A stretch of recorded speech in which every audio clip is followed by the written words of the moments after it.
Today's video is going to be about motivation and how to maintain your motivation even when you feel like everything's against you and you're tired and you feel like you've got nothing to run for or nothing to exercise or train for and you're just feeling a bit lackluster. So this video was actually inspired by a video I watched on YouTube a few days ago. I might link it down below.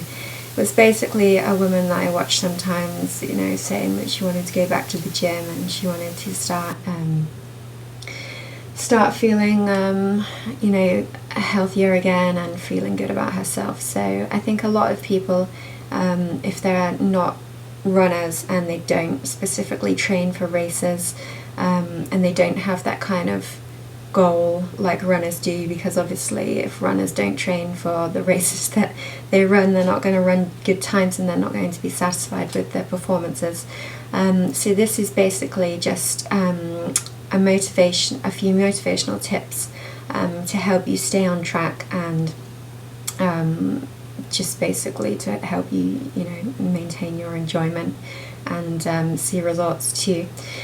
So personally, I don't suffer that much with motivation problems, just because running for me is just part of my routine. I have run for over 10 years and I've run every day, 6 days a week, and I take a rest day on Saturday, and I've done that for over 10 years now. So it's just something for me that if I don't run, it almost feels alien, and it doesn't feel right if I don't run. So even if I'm in a kind of, I really can't be bothered to go out and run, I will go out and run because that's just who I am and what I do. So if we get on, I've got 6 points and I've made a few notes as usual, just so I can keep on track myself. So the first one, how to stay motivated. Define what it is that you're training for. So whether you're training and you're running, or you're at the gym and you're just doing it for general fitness, or you want to get faster in races, or you might be training for a specific personal achievement like a first 10k or your first marathon.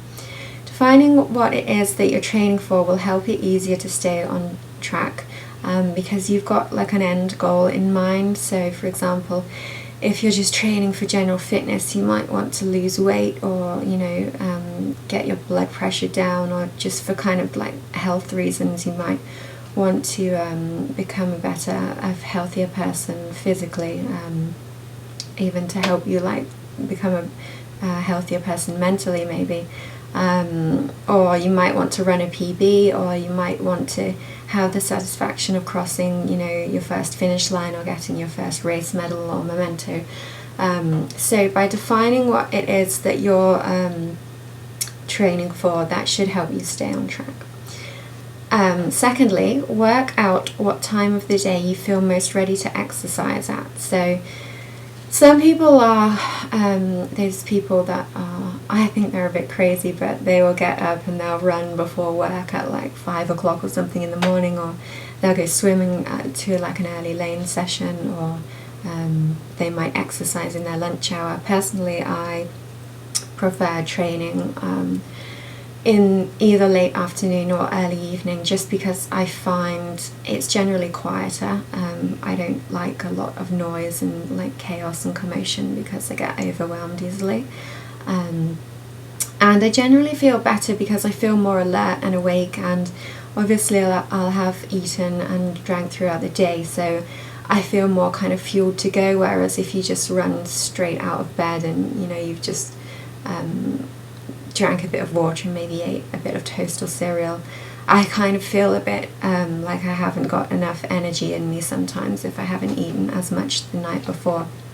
But again, it's just personal preference. So again, define what time of day that you feel most ready to exercise, and optimize those workouts to really like get the most you can out of them at that time of day or night.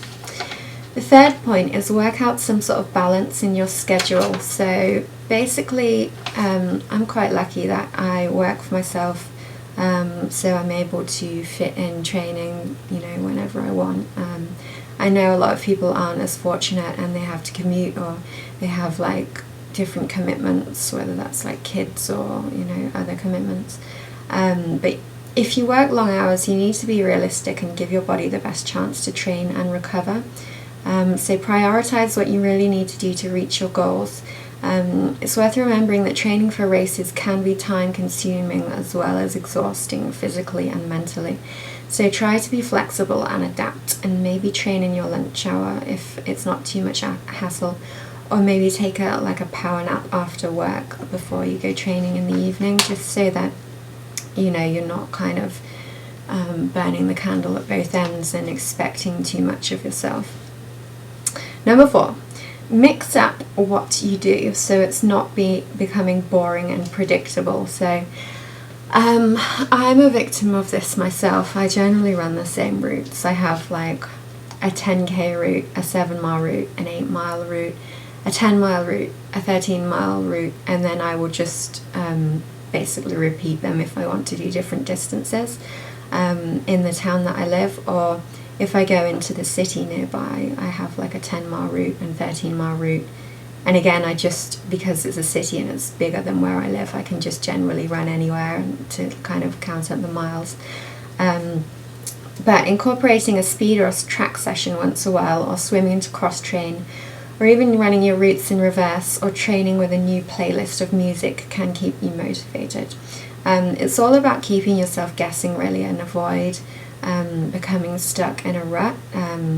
Long distance running can be tiring and lonely and often a monotonous sport, which is why it kind of suits people that don't mind spending a lot of time on their own and having a lot of time to think on their own and kind of reflect on things. I think that's a very big part of long distance running. But I'm going to do a video about what your personality and your sort of running style and whether they match up in a while, so I'm not going to talk too much on that now. But yeah, if you're approaching it in the same old ways and you're one of those people that does get bored easily, and if you're not training for specific races and you're just training for general fitness, or you're just getting into running, it could be quite easy to give up if you're just, you know, doing the same thing all the time.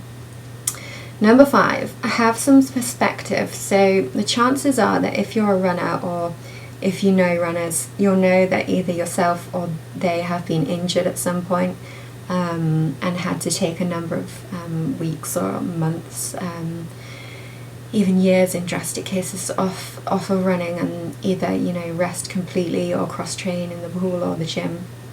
So if you're finding yourself thinking, oh, you know, it's raining, I don't want to go outside, or I'm tired, I'd rather like watch TV or something, just remember those times where you've been injured and you've been so longing to get outside and run. Just try and have some perspective, and try not to take your health like physically and mentally for granted, and the open road, try not to take that for granted too. Yes. So number 6 this is the last point. Build a network of supportive friends that also enjoy running or working out. So whether you meet them at the gym or a running club or online, it really doesn't matter, because most of us are social creatures, even me to an extent, who is a bit of a loner.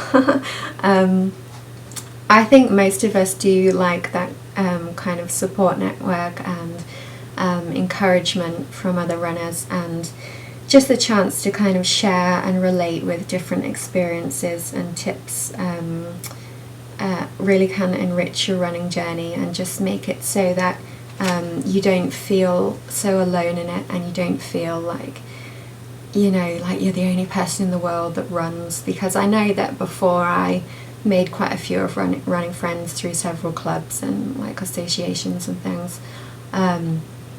I did feel very isolated in my running, and it did feel a lot of the time like I was just going out running and I was the only one running.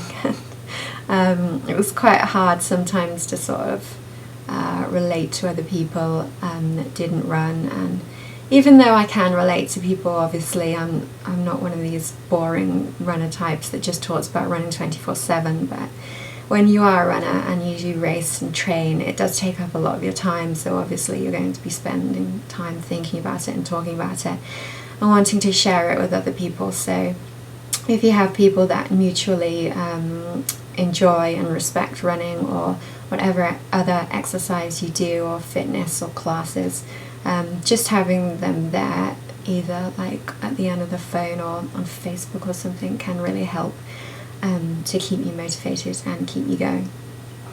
One final point is what the woman in the video that I made this video in response to said, was that she checked out pictures kind of like fitspiration, so inspiration for fitness, people wanting to get like a better body or wanting you know, to be generally healthier physically. She'd go on like Pinterest or Flickr or Tumblr or one of those kind of image capturing sites, and she'd sort of search for like, you know, fit women and people with like solid abs and things. So that personally isn't really one for me, just because with the amount of training and things that I do, I'm generally quite happy with my body, other than my legs, which I think are a bit short and chunky, but there's not much that you can do in the way of genetics. So yeah, I think that can be quite a good motivational tool, especially if you're trying to lose weight and you're trying to tone up and you need that kind of visual inspiration.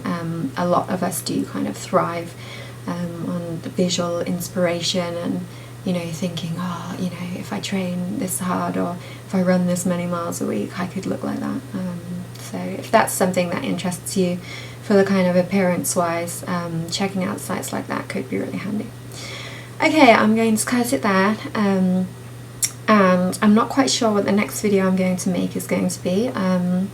I have started doing track sessions once every 2 weeks, which basically is 6,000 meters of speed in different sessions. So for example, the session that I did on Tuesday was 5 sets of 500 meters, 400 meters and 300 meters with short rest intervals in between.